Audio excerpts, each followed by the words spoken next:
Here we will be looking at the minor information about the fatty acids. Fatty acids are monocarboxylic aliphatic acids. Why they are monocarboxylic? Because there is only one carboxyl group. There is one carboxyl group and a large chain. ठीक है, जैसे इनको हम क्या बोलते हैं, monocarboxylic aliphatic acids.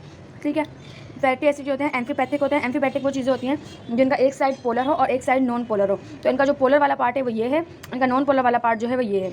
ठीक है, फ्री फैटी एसिड जो होते हैं कहाँ पे होते हैं, प्लाज्मा के अंदर होते हैं या एज अ ट्राइग्लिसराइड स्टोर होते हैं. अब तक हमने क्या देखा, what are fatty acid. Fatty acids are monocarboxylic aliphatic acid. इनका एक आर पार्ट होता है, एक सी कार्बोक्सिलिक पार्ट होता है.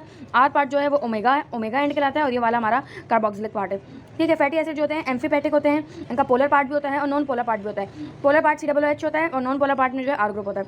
अब इनकी क्लासिफिकेशन, इनकी शेप और ज्योमेट्री के बेस पे इनकी क्लासिफिकेशन हो सकती है, न्यूट्रिशन के बेस पे या डबल बॉन्ड के बेस पे. ठीक है, शेप और ज्योमेट्री पे कैसे होगी, cis form of fatty acids. Cis form of fatty acid ऐसे होते हैं कि एक मैं सिस स्ट्रक्चर दिखाऊं. अच्छा, पहले न्यूट्रिशनल देखें. न्यूट्रिशनल क्लासिफिकेशन, इसेंशियल वाले कौन से होते हैं जो कि हमारी बॉडी के अंदर जो है नहीं बन सकती. अच्छा, मैं ऐसे ट्रांस बता रही थी, तो ये अमाइनो एसिड की एग्जांपल है, लेकिन इधर बताने का मतलब ये है कि देखिए यहाँ पे दोनों आर चेन एक ही साइड के ऊपर लगे हुए हैं, तो ये सिस है. ठीक है, अगर आर चेन इस तरीके से लगे हुए हैं तो ये ट्रांस होता है. ठीक है, तो यहाँ पे सिस फॉर्म ऑफ फैटी एसिड्स होते हैं ये, और एक ट्रांसफॉर्म होते हैं. ट्रांसफॉर्म के होते हैं, सिस फॉर्म के होते हैं. कार्बन चेन सेम साइड पे होती है. कॉमनली अकरिंग हमारी बॉडी में कौन से हैं, ये वाले. जैसे कि कॉमनली अकरिंग शुगर कौन सी है, डी शुगर. कॉमनली अकरिंग जो है हमारे पास अमाइनो एसिड कौन से हैं, एल अमाइनो एसिड.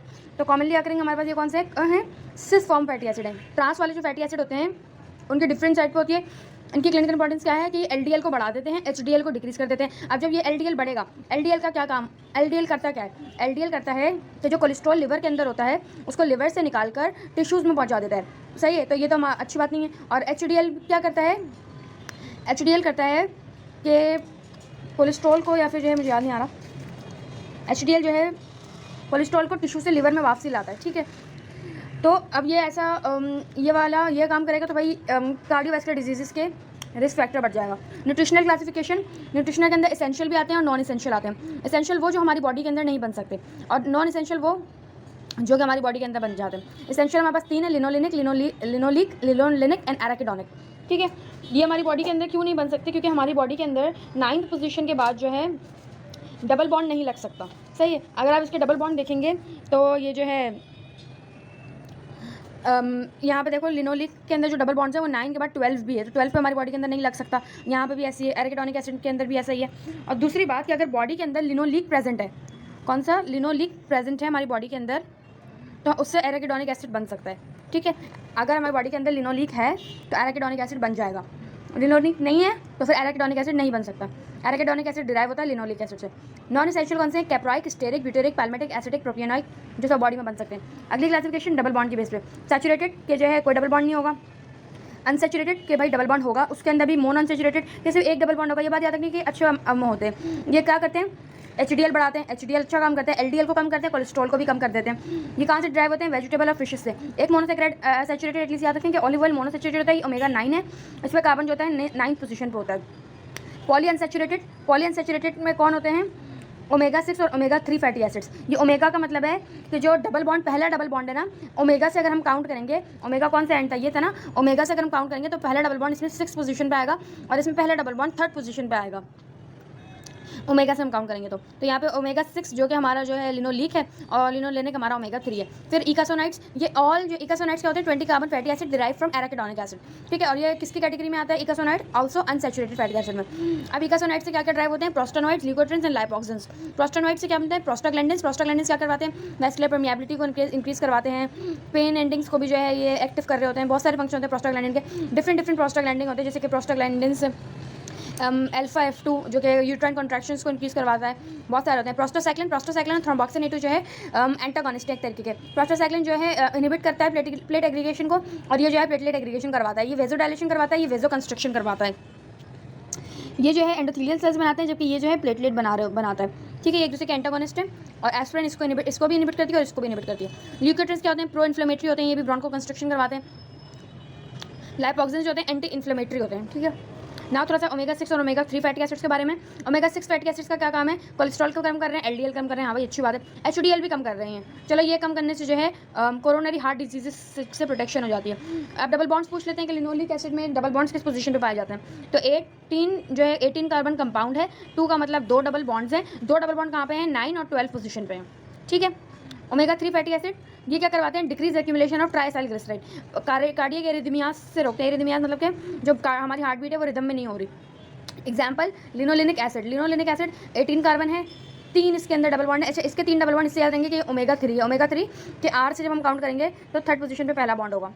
18 3 9 12 15, 18 3 अच्छा 9 और 12 ठीक है, यहाँ पे से 15 का एडिशन। बाकी ओमेगा 3 कौन से? इकासो पेंटानोइक एसिड एंड डिकासो हेक्सानोइक एसिड। इसकी सोर्सेज लिखी हुई है लिनोलिक एसिड की, लिनिक सैल्मन टूना और ये सब। क्लिनिकल सिग्निफिकेंस, ट्रांस वाले जो हैं ट्रांस फैटी एसिड्स और सैचुरेटेड फैटी एसिड्स जो हैं ये वाले they increase the risk of atherosclerosis, coronary heart disease को प्रिवेंट करता है। ये एरिकेडोनिक एसिड का है, 20 कार्बन कंपाउंड है, 4 डबल बॉन्ड होंगे, किस किस पोजीशन पे? 5 8 11 14 पे, और ये भी ओमेगा 3 है। This was all about fatty acids. Now we are talking about the lipids. What are lipids? Lipids क्या होते हैं? ईस्टर्स होते हैं, esters of fatty acids and alcohol. Esters of fatty acids and alcohol क्या होते हैं? Lipids होते हैं। हीट्रोजेनस ग्रुप, अच्छा आप कैसे डिफाइन करेंगे इसको? Lipids are esters of fatty acids and alcohol, they are heterogeneous group. Heterogeneous group हम इसको क्यों बोलते हैं? इसलिए बोलते हैं बिकॉज इसकी डिसोसिएशन पे डिफरेंट कंपाउंड्स निकलते हैं। जैसे कि हम प्रोटीन की डिसोसिएशन करते हैं तो क्या निकलता था? अमाइनो एसिड, कार्बोहाइड्रेट में क्या निकलते थे? मोनोसैकेराइड्स।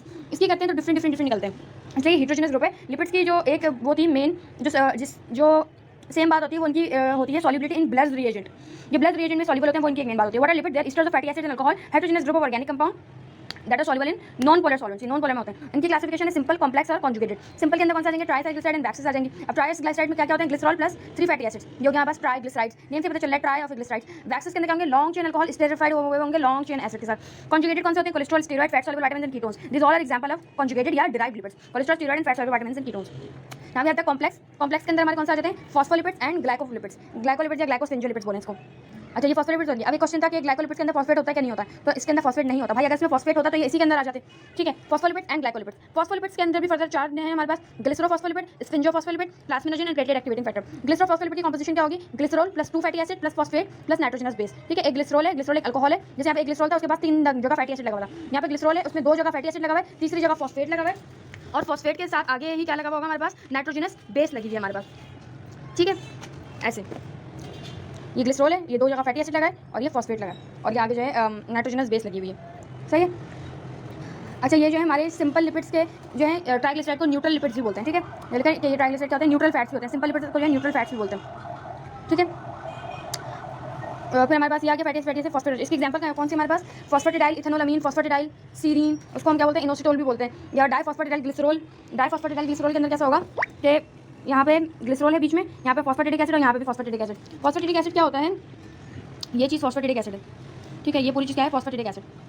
एक ग्लिसरॉल, 2 फैटी एसिड, उसके साथ एक phosphate, this thing is called phosphatidic acid. ये चीज़ तो परमानेंट रहेगी, ये नाइट्रोजनस बेस चेंज होती रहेगी, जिसकी वजह से ये हमारे नाम चेंज होते रहेंगे। फॉस्फेटिडाइल कोलिन, इथेनोलामीन, सीरीन, डाइफॉस्फेटिडाइल ग्लिसरॉल में क्या होगा? यहाँ पे ग्लिसरॉल होगा, इसके आसपास दोनों जगह कौन लगा होगा? फॉस्फेटिडिक एसिड लगा होगा। ये क्या है? कार्डियोलिपिड। कार्डियोलिपिड किसमें होती है? इनर माइटोकॉन्ड्रिया की मेम्ब्रेन में होती है, उसको लेस परमेबल कर रही होती है। फिर हमारे पास प्लाज्मिनोजन है। प्लाज्मिनोजन की जो एग्जांपल है वो है phosphatidyl ethanolamine, this is phosphatidyl ethanolamine, this is phosphatidyl ethanolamine, tidyl and tidal. So you need to know के टाइडाइल और टाइडल इथेनोलामीन अलग अलग चीज़ें हैं।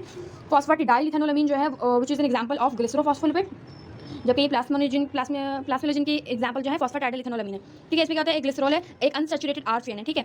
अल्कोहल के साथ अनसैचुरेटेड आर चेन है तो कौन सी लिंकेज बनेगी हमारे पास? ईथर की लिंकेज बनेगी। फिर एक जगह फैटी एसिड होगा, फिर फॉस्फेट होगा और उसके साथ फिर नाइट्रोजनस बेस लगी होगी। ये प्लाज्मिनोजन का जो है स्ट्रक्चर है, ठीक है। अब इसकी एग्जांपल फॉस्फेटिडाइल टाइडल इथेनोलामीन है। यहाँ पर अगली चीज़ है platelet activating factor. Platelet activating factor के अंदर क्या है हमारे पास? ग्लिसरॉल है, वही सैचुरेटेड आर है, लिंकेज कौन सी हो जाएगी? R O R. एक एसिटाइल लगा होगा यहाँ पे, फिर फॉस्फेट लगा होगा, फैटी एसिड लगा हुआ ही नहीं है प्लेटलेट एक्टिवेटिंग फैक्टर में, ठीक है। फॉस्फेट और यहाँ पे प्लेटलेट एक्टिवेटिंग फैक्टर, ठीक है। ये हो गया हमारे पास। क्या देखा अब तक हमने? लिपिड्स क्या होते हैं? ईस्टर्स होते हैं, हीट्रोजेनस ग्रुप ऑर्गेनिक कंपाउंड होते हैं, नॉन पोलर के अंदर सॉल्युबल होते हैं। इनकी एक जो बात है जो कि कॉमन है वो ये है कि ब्लड रिएजेंट के अंदर सॉल्युबल होते हैं, सही है। इसको हम क्लासिफाई कैसे करते हैं? सिंपल में, कॉम्प्लेक्स में, कॉन्जुगेटेड में। सिंपल जो हमारे न्यूट्रल यानी कि ट्राइग्लिसराइड वैक्सेस वगैरह जाते हैं। कॉन्जुगेटेड के अंदर हमारे पास कोलेस्ट्रॉल, स्टेरॉइड, फैट सॉल्युबल ये वाले आ जाते हैं। कॉम्प्लेक्स हमने 2 में डिवाइड किया है, फॉस्फोलिपिड में और ग्लिसरोफॉस्फोलिपिड में या ग्लिसरोस्फिंजोलिपिड में। अब हमारे पास फॉस्फोलिपिड फर्दर डिवाइड हो रहे हैं ग्लिसरोफॉस्फोलिपिड में, जो कि ग्लिसरॉल, 2 फैटी एसिड और फॉस्फेट जिसका कंपोनेंट है। ये भी कुछ एग्जांपल्स हैं। स्फिंगोफॉस्फोलिपिड, ठीक है। इसके अंदर स्फिंगोफॉस्फोलिपिड के अंदर जो है अल्कोहल कौन सा होगा? स्फिंजोसिन होगा, सही है। स्फिंजोसिन प्लस 1 फैटी एसिड। स्फिंजोसिन एक फैटी एसिड मिलता है तो एक चीज़ बनती है, इसको बोलते हैं सेरामाइड। कंपोजिशन ऑफ सेरामाइड पूछ लेते हैं तो you need to sphingosine plus fatty acid. Okay, अब स्फिंजोफॉस्फोलिपिड कैसे बनेगा? Sphingosine, fatty acid, phosphate plus nitrogenous base. अभी एग्जांपल किया स्फिंजोमाइलिन, सही है। नाइट्रोजनस बेस कौन सी है? कोलिन। प्लाज्मोलोजेंस कौन सी है हमारे पास? अभी देखा हमने ग्लिसरॉल था, एक अनसैचुरेटेड आर था जिससे आर लिंकेज बना हुआ था, एक फैटी एसिड था, फिर फॉस्फेट के साथ नाइट्रोजनस बेस लगी हुई थी, फॉस्फेटाइडल इथेनॉल। प्लेटलेट एक्टिवेटिंग फैक्टर में ग्लिसरॉल था, सैचुरेटेड चेन थी, आर लिंकेज था, फिर एसिटल था, फॉस्फेट के साथ प्लेटलेट एक्टिवेटिंग फैक्टर लगा हुआ था। अब ग्लाइकोस्फिंजोलिपिड्स ये जो है सोर्स है एबीओ ग्रुप जो हमारी होती है एबीओ ब्लड ग्रुपिंग होती है, उसके लिए रिस्पांसिबल ये होता है। अब ग्लाइकोस्फिंजोलिपिड को हम दो में डिवाइड करेंगे, neutral and acidic. Neutral further दो में डिवाइड होते हैं, सेरिब्रोसाइड्स एंड ग्लोबोसाइड्स। सेरिब्रोसाइड्स के अंदर क्या होगा? सेरामाइड प्लस एक मोनोसैकेराइड लगा हुआ होगा, ग्लोबोसाइड्स के अंदर क्या होगा? सेरामाइड प्लस एक ओलिगोसैकेराइड लगा हुआ होगा, बस। ग्लूकोसेरिब्रोसाइड, ग्लूकोज प्लस सेरामाइड, तो क्या बन गया हमारे पास? एक स्फिंजोसिन, एक फैटी एसिड और एक ग्लूकोज लग गया, बन गया ग्लूकोसेरिब्रोसाइड। गैलेक्टोसेरिब्रोसाइड फिर ग्लोबोसाइड के अंदर क्या होगा? Ceramide plus oligosaccharides. यहाँ पे कौन सा सेरामाइड ओलिगोसैकेराइड लगा हुआ है? लैक्टोज लगा हुआ है, तो ये हो गया लैक्टोजाइल सेरिब्रोसाइड, जो कि आरबीसी की मेम्ब्रेन के ऊपर होता है। Lactosyl cerebroside present on the RBC membrane. अब हमारे पास न्यूट्रल की होगी, अब हम एसिडिक की देखेंगे। एसिडिक के अंदर कौन सा आते हैं? गैंग्लियोसाइड्स, जो कि हमारे जो ब्रेन में होते हैं, ये कॉम्प्लेक्स है। उसके अंदर क्या होता है? सेरामाइड होगा, एक ओलिगोसैकेराइड होगा, फिर एक एसिडिक शुगर होगी, ठीक है। एनएसिटाइल न्यूरामिनिक एसिड, सही है। कहाँ पे पाए जाते हैं? गैंग्लिया और नर्व एंडिंग्स में। एनएसिटाइल न्यूरामिनिक एसिड। सल्फाटाइड क्या होता है? ये गैलेक्टोसेरिब्रोसाइड है, यानी कि ये वाला गैलेक्टोसेरिब्रोसाइड है, यही चीज़ होगी, सिवाय इसके कैसे कार्बन नंबर 3 जो है गैलेक्टोज का, उसके ऊपर सल्फर लगा हुआ होगा, बस ये डिफरेंस होगा उसमें। अच्छा जी, तो इस लिपिड्स के टॉपिक में ये वाला छोटा टॉपिक है वो भी डिस्कस कर लेते हैं। लाइपोप्रोटीन, लाइपोप्रोटीन क्या होते हैं? स्पेशल मैक्रोमोलिक्यूल होते हैं, नाम से ही पता चल रहा है किसके कॉम्प्लेक्स होंगे, लिपिड और प्रोटीन के कॉम्प्लेक्स हैं, ठीक है। इसके अंदर क्या होता है?